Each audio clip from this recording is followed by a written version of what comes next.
Hey guys, welcome back to Powerstroke Boys. Today we're going to be working a 2003 F350 dually. This one's got the dreaded inner axle seal leak, as you guys can see. This truck's only got 96,000 miles on it. Cool little thing if you guys look. This actually has the original hub from April 18th of 2003. Originally, we were going to be coming in here to do just hub assemblies because that side actually had a bunch of play. Figure I'd go ahead and show you guys the tutorial on how to replace the inner axle tube seals on the 99, the 2004, Dana 50, Dana 60s, same thing. I'll throw some screenshots up now on the screen. You guys will need this Dorman kit. They're expensive. You can probably get them on Amazon or eBay a little bit cheaper, but that has the knuckle vacuum seal, has the big yellow O-ring that goes in the back of the hub, and also it has a new O-ring that goes around the actual locking full drive hub itself. And then also it does come with the inner axle seal there, as you guys can see, or dust seal. You will need two of the inner axle tube seals, which is on screen now as well. And usually once you replace these guys, you don't ever have to replace them. This is the second setup done. Also, you guys will need 2 quarts of diff fluid. All right, once tire is removed, if you guys have a dually only, you have to remove the dually hub adapter or spacer. 5-inch extension with a 21mm socket. And you guys see the hub has holes for the provision to slide in to remove every nut. Once you get the nuts loose, take a hammer, beat on the back flange of the spacer. You'll have the C-clip that sits in that groove right here, okay? Take a pair of pliers, just squeeze them together. Go to Harbor Freight to get yourself a nice $80 set C-clip or E-clip pliers, okay? In here, you'll need to take out this little C-clip with the ears.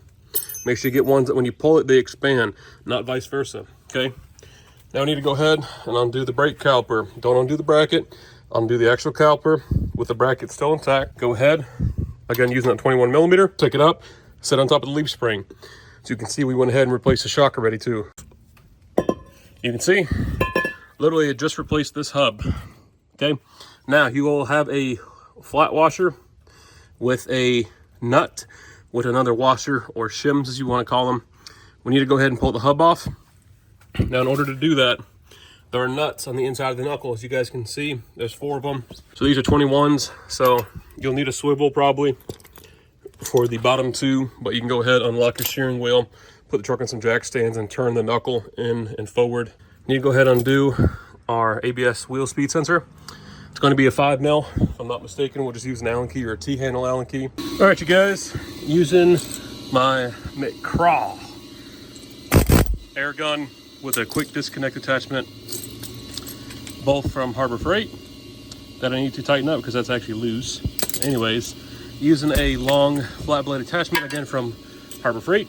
Here is your seal, which this one was not bad, but it is now. Okay, and you can see we had to destroy that backing plate there. Here is our driver's side half shaft, CV axle, drive shaft, axle shaft, whatever you want to call it, okay? You can see this inner dust seal. This actually doesn't go inside the actual tube. It just rides on the outside. You can see this one just falling apart. Okay, and you can see where our flanges, that vacuum hub seal sits. I'm gonna go ahead and hit that with a wire wheel. Probably gonna spray paint this hub. You can see this is definitely a Northern truck at one point. And you can see this side was not leaking, but I'm gonna go ahead and pull the other side apart. Questionable areas, but that's your vacuum seal. And as far as this metal backing plate, I've looked up 6 different videos, and I've been doing this a long time. We never replace these little dust shields or dust boots, backing plate, whatever you want to call them. This one got completely destroyed, and it's just one of those things. This basically just protects the back of the seal. It just goes like that. And there's really no way to save it unless you guys were to come in here with a big pry bar and actually just pry against the knuckle or pry against the actual axle housing and pull the whole thing out. But again, these things are useless. They don't do anything. They're not needed. And again, whenever I see these, the first time I've actually seen these on this truck, usually people just take them off or destroy them, throw them away. So that ought to tell you something. The new ones will get driven in and we'll clean this hub up. You can see all the rust in there.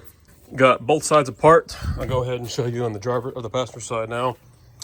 You can see that hub is cleaned up. Take some air and blow out the orifice chamber going down in the knuckle. You guys can see there.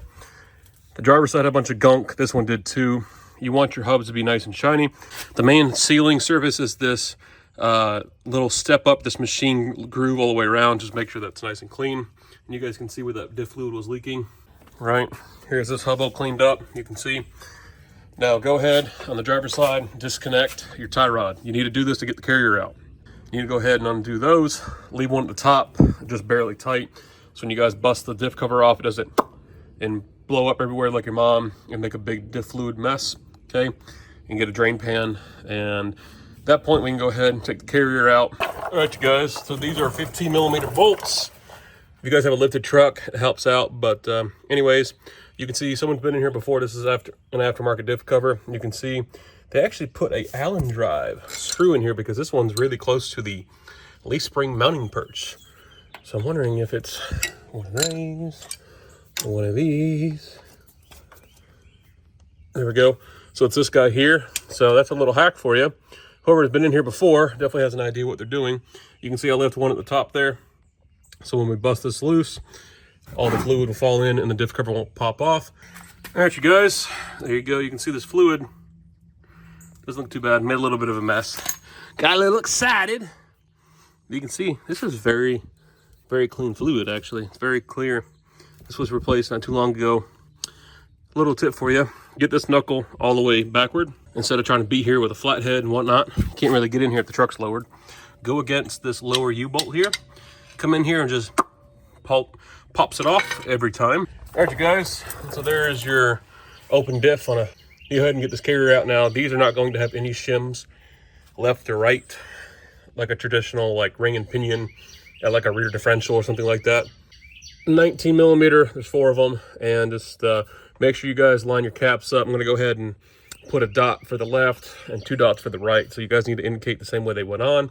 So go ahead and do that real quick before you pop this out. All right, you guys, here's our carrier. Use the catch basin to act as a pillow or a cushioning device. You guys will have your races that go on either side, okay? Those just sit on there like that. I did mark the caps with the punch. Again, I like to do 2 on the right, 1 on the left.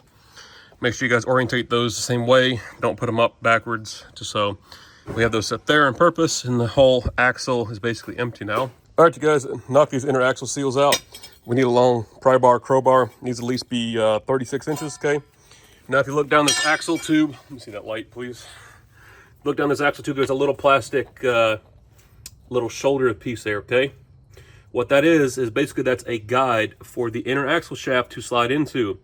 You need to stick the end of this crowbar over that little plastic shoulder there, okay? And once you do that, you guys can angle this up. Use the pointy side down, okay? Angle this up, and you guys can drive that seal out. So we're gonna go ahead and slide this in. All right, we're over the lip. You can see it goes up, okay? Now we're going to go ahead and drive the shit out of that thing. All right, you guys, I'm gonna be using a rental tool from O'Reilly's. This is a Evertough bearing installer tool, okay? This is the 2.470. Basically what we're going to do is we're going to put a little bit of anti-seize, or you guys can even use a little bit of dielectric grease like we're going to. Go around the actual lip here where my left thumb is, and we're going to drive it in. Then also we'll put some oil on the inside of this seal so it doesn't prematurely rip. We're using a bunch of extensions coming through the axle tube, right? That one on the left side went in no problem. It's easier to just do it this way. And you can see how long this extension is. It's coming all the way through, so we can actually back this out a lot. You guys, so this is a 1/2-inch drive transmission extension that goes down to a 3/8. Using that 2.470 die there, it fits over the edge of that perfectly, and that's able to drive that in, no problem. So there's a little trick for you. Honestly, that worked so easy instead of trying to drive it in by hand. All right, you guys, you can see where them seals are 100% seated here in the housing. Okay, they basically just sit flush with the little fascia here, as you guys can see. You guys can see as well, it's seated, all right? All right, you guys, next thing we need to go ahead and use is the 600-207 hub seal kit with Dorman. You'll have the wheel seal, the O-ring kit, and the hub seal. Now, this big one is the one we need to focus on. This actually sits over the axle shaft, okay? And I'll show you guys. This is the one that goes inside the hub that moves in and out, and that one gets pressed in there with that. Now they make a tool, which I do have, I'll show you guys that here in a second, where this sits in there. You can see where it slides in, and then this little machine lip where it's just a couple thousandths thicker, that gets pressed into that channel there, all right? And so what you guys can do is clean this up with the wire wheel like we did earlier in the video, take some dielectric grease, or you can take some moly grease, lube this knuckle up. But we're gonna go ahead and use my hydraulic press to press these onto the shafts, because these actually sit on there. We'll clean the mating surfaces up, and then we'll use this to press them on. Before you do that, make sure you clean this surface up. Use a wire wheel and a drill and clean all the surface up. You can see this was definitely a Northern truck at some time. So if it has a little bit of surface rust, as long as there's no big major gouges or pitting, you're fine. Okay, take a little bit of dielectric grease, go ahead and lube the fascias of this, all right? Now this inner lip will seal around here, and then the actual raised portion of the actual seal will sit down on this chamfer, which goes down here, or the dust seal, boot seal, whatever you want to call it. This is one that rides on the outside perimeter of the axle tube. This is this guy here, and this simply gets knocked on like this. So before I put this one on, I'll flip the U-joint upside down, or the shaft upside down. We'll drive this one on, and I'll show you guys how to do that. All right, guys, so we clean this shaft up with the wire wheel and the drill. The seat, or the shoulder, will go down, all right? And you can see this metal flange on the inside will bottom out on the top of this casting of the actual knuckle there. So we'll put some dielectric grease around this edge. We'll put some on the outside, and this simply just gets driven on like that. And these bolts get torqued to 85 foot-pounds. I like to use some medium strength red lock tight just to help these bolts, just so they don't come loose, and they get torqued to 85 foot-pounds. I like to do top to bottom, top to bottom. All right, so what I'm explaining in this video is take a 2x4, take a hammer, and hit it on the snout, or the very end of the axle shaft. If you guys have the proper knuckle tool, I showed you guys earlier to install the vacuum seal inside the knuckle. You guys can use that to drive the whole axle shaft in. These are a press fit. They're very snug around those vacuum seals. It's a pain in the butt. You guys can do it with the 2x4 method, or again, I recommend getting that knuckle tool off Amazon. It's less than 50 bucks. Or you guys can even make your own out of black pipe with a 3-inch flange and then a cap. So you guys could do that as well. But that's all I'm explaining here in this video. Make sure you guys keep the knuckle straight. The wheel needs to be centered. Keep the knuckle in line with the axle tube and drop that axle shaft in.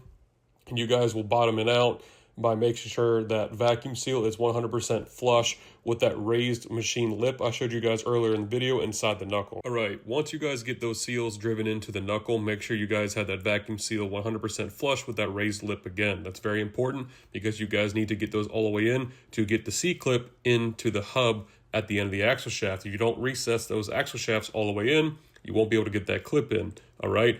Also, make sure you guys go ahead and put your new O-ring on the hub assembly if you guys are going that route and you don't replace your hub assemblies. We went ahead and replaced both hubs on either side, so we're good there. And then once you guys do that, make sure you guys grease the splines on the end of the axle shafts on both sides. Go ahead and put your thrust washer in. You'll have your small washer, that big nut washer, and then the flat washer again on top of that, like I showed you guys earlier in the video. All right, as you guys can see, both sides are wrapped up at this point. I'm not showing you step by step how to put them back together. If you guys can take them apart, you can put them back together. All right, we went ahead and replaced the vacuum line, put the new hub assemblies on with the new ABS sensors. We need to go ahead and plug it in behind the fender liner there. All your bolts tight, your brake caliper, your rotors, your pads, make sure they're all good. If they're not, now is the time to replace them. Also, make sure you guys grease the heck out of your four-wheel drive locking hub. I preach this every time I work on the front end of these trucks. Make sure you grease them. Front end is completely together. Oh my gosh. New shocks, hubs, inner axle seals, vacuum seals, the whole 9 yards, vacuum lines. Gonna be using some of this Valvoline 75W90 full synthetic. It's nice with these squeeze bottles. Little trick for you: turn the axle or turn the wheel all the way to the right. It puts this tie rod at a lower angle, so you guys can easily get those bottles in. Okay, but yeah, 2 quarts of this and should be good. All right, you guys, the dually is 100% donezo. Figure I'd give you guys a quick overview. New hub seals, new vacuum seals, new hub assemblies, fresh diff fluid, new vacuum lines, shocks front and rear. We went ahead and also upgraded to a Rough Country N3 steering stabilizer. I have a tutorial on this posted already. If you go back to my video before this one you guys are watching now, you guys can see how I installed that. That was a $50 Amazon special. Works phenomenal. These trucks are very simple to work on, especially when it's not lifted. So thanks for watching, guys. Remember, leave a like, comment down below, subscribe, click the notification bell. We'll see you guys in the next video.